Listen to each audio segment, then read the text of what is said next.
Welcome students to my first online lecture on subject Social Science Standard 7th. Now if you refer the index of the textbook, the index is divided into, as in social science we have history, civics and geography. The index is divided into chapters with three different colors. The brown color indicates the chapters of history, geography is indicated by green color, and the civics part is indicated by blue color. Today our first chapter will be two big states which belongs to history. Two big states. In that the first one is Kannauj. Now present day, if you Google and see, Kannauj is located in present Uttar Pradesh. The Uttar Pradesh is one of the largest state of India.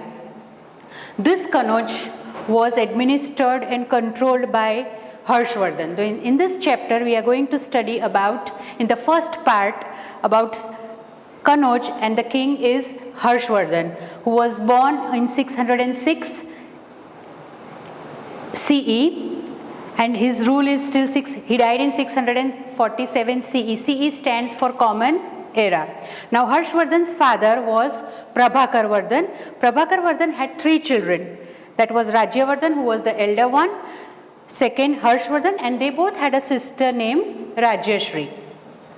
Now this Rajyavardhan was killed by god king Shashank, and later on Rajyashri, she was imprisoned by Devgupta, the king of Malwa region. Now what did Harshvardhan do? Usually in olden days it was a rule in monarchy, if you see, the eldest son would become the king. Now when Rajyavardhan was killed by god king Shashank, and his sister Rajyashri was imprisoned by the king of Malwa region. So Harshvardhan, he shouldered the responsibility of Thaneshwar. Thaneshwar is present day Punjab and Haryana. So from here to here you come across Kannauj is present day Uttar Pradesh, Thaneshwar is present day Punjab, Haryana. Malwa region is included in presently in Madhya Pradesh, that is central and western part of India. Since Rajyashri was kidnapped by Devgupta, the king of Malwa region, Harshvardhan wanted to take revenge on them. But children, Rajyashri, she escaped from the clutches of Devgupta and she ran away into the Vindhya forest, and there she tried to commit sati. But Divakar Mitra, a Buddhist hermit, he stopped him from committing sati. Meantime, Harshvardhan, he formed an alliance with king of Kamrup. Now Kamrup I have not mentioned it. Kamrup is present day Assam region. So he formed an alliance. Alliance means he joined with king of Kamrup to launch an attack on god king Shashank, because he wanted to take revenge of his brother's death. So he formed an alliance with king of Kamrup, that is present day Assam, and he defeated the god king Shashank, and he also defeated the king of Malwa region, Devgupta. With the help of a large army, he defeated the god king Shashank. So he conquered the Malwa region, that is Madhya Pradesh also. He also conquered the God region. So he extended his rule till Malwa region. So you can start, if we see Kannauj is in Uttar Pradesh, then he became the king of Thaneshwar, Punjab. So from north he extended his rule till Madhya Pradesh. But later on he could not defeat Pulkeshi II. Now Pulkeshi II is a king who belongs to Chalukya dynasty of southern India. Now more about Harshvardhan, what about his administration? Harshvardhan divided his daily routine into three parts, and the first part he used for administrative purpose, and the remaining two parts he devoted to the public welfare and religious activities. It is said that Harshvardhan was a very great donor. He used to organize the religious Buddhist meet at Prayag. Now again Prayag Raj is a recent name which is given to Allahabad. First it was known as Prayag, then it was known as Allahabad, and now it is again known as Prayagraj. So this Harshvardhan is known for his nature of donations. So he used to organize Buddhist religious meet every 5 years at Prayagraj, and there he used to donate lavishly. It is said that he used to even at last, till his treasuries got empty, he used to donate. He used to donate even whatever ornaments he was wearing. Now, what imprints were left by him? That means what social welfare he did for the people. He constructed many rest houses, step wells. He constructed many rest houses, step wells, lakes, mathas and viharas. Now, what are mathas? Where Buddhist monks stays, those places are called mathas. Saints don't live with family members, they renounce the world. So, mathas are those places where Buddhist monk lives, and viharas are those places where Jain monks lives. Now, after that, we come to the point that who all were the special persons in Harshvardhan's court.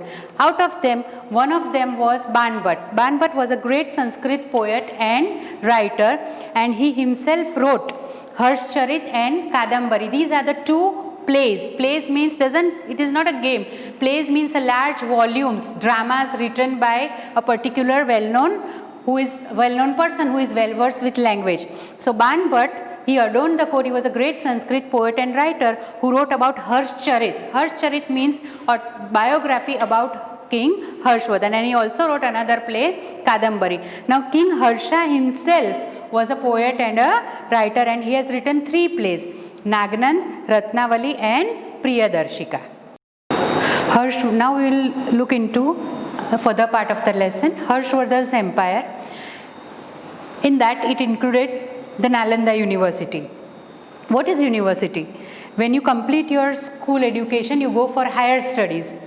That is called university. Now, during that time, there were only 3 universities which were world famous. Out of them, one was Nalanda University. It was Nalanda University, Takshashila University, and the Varanasi University. Nalanda University, present day, it is in Rajgir, in the state of Bihar. Now, this university actually, it was, as I'll explain, you will come to know, it was world famous university, and students from all over the world were trying to come and get education there. Now, why it was world famous? It had Acharya Shilbhadra. Now, nowadays we have professors and lecturers, we call them sir, but in those days they used to call them Acharya. Acharya Shilbhadra made Nalanda University into a world famous university. Now, to maintain, for upkeep and maintenance of this university, Harsha means King Harshvardhan, gave the revenue of 100 villages. So, Acharya Shilbhadra had access of revenue of 100 villages for the upkeep and maintenance of Nalanda University. Nalanda University also had Acharya Nagarjuna. Now, why Acharya Nagarjuna is specified here? Because he was the one who proved that iron, arsenic and mercury ash could be used as medicine. Now, to get admission in the Nalanda University, the students had to clear entrance test. Once they cleared the entrance test, they were enrolled for the education at Nalanda University. Free boarding and lodging was provided. That means students had to pay no fees. See, students, they don't have to pay any fees. They had to just give the entrance test. They have to clear the entrance test, and free boarding and lodging was provided. Now, this Nalanda University has a library which was known as Dharmaganj. Only this much information is given in the textbook, Dharmaganj. It is said, you can find out from the sources that when Nalanda University was burnt, it was plundered. The library was burnt until 3 months. The ashes it had the library which was known as Dharmaganj. Now, this library caught fire, it was plundered, burnt, and the fire could not be controlled. It continued for nearly 3 months. For more information, you can Google about Nalanda University. Why? Because they have started rebuilding it since 2007. Now, how was the life of the people during Harshvardhan's time? About the life of the people, we come to know from the travelogues of the Chinese traveler Yuan Sang. A separate topic is given about Yuan Sang later on in this chapter. Now, the towns and cities were fortified, and they had huge entrance at the gateways. The society was divided into 4 groups. People lived simple life. The local diet consisted of milk products, wheat, rice, fruits and vegetables. And they wore simple white clean clothes. Now, regarding occupation, what work did they do in order to earn money? During that time, they used to prefer the occupation of farming and animal husbandry, that is rearing of animals. Now, students, Internal and international trade was carried out by Vaishyas. See, during that time also internal and international. Internal means within the country, and international, that means between two countries also. During that time the trade was going on, and for this purpose a highway was constructed. We are talking about the common era of 606 to 647. So during that time also a highway was constructed between Patliputra to Bhrugukach. Again we have new names for Patliputra and Bhrugukach. These are the old names. Patliputra is present day Patna and Bhrugukach is present day Bharuch. So from Patna is again in Bihar. So from Patliputra, which is in present day Patna, the state of Bihar, to Bhrugukach, that is Bharuch, is in Gujarat. So from Patna to Bharuch, a highway was constructed. Now do you think why this highway was necessary? This highway was necessary for transportation of goods. Now because transportation was going on, because trade was carried out by Vaishyas, the commercial transactions took place, and for this commercial transactions, for exchange of goods, they didn't have paper currency during that time. So they used to have gold and silver coins in exchange of their goods. Ornaments, statues, ivories and articles, they were exported and imported. Trade was carried on till, international trade was carried on till Rome. So there was inflow of gold during that time. This way Harsha's empire became one of the largest and the wealthiest empire during the 600 and the 647 common era.